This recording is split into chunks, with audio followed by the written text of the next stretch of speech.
Tubanjiza ku channel yaffe eno gye bayitawo Ejjanjabe.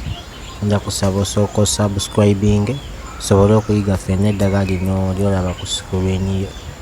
Eddagala lino lyolaba ku screen yo lye bayita dduka ekibabu. Gitalimanyi no lye bayita dduka ekibabu. Balikozesa mu ngeri ez'enjawulo, abalina enkozesa yaabwe gye balikozesaamu naye nga lye bayita dduka ekibabu. Kyafaanana bw'atyo nga bw'omulaba. Ng'erinnya lye eva mu dduka ng'ekibabu kubanga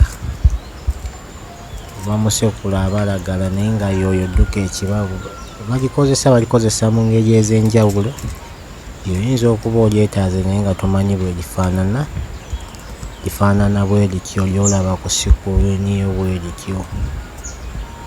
Teriba na bikoola bingi, lye bayita dduka ekibabu.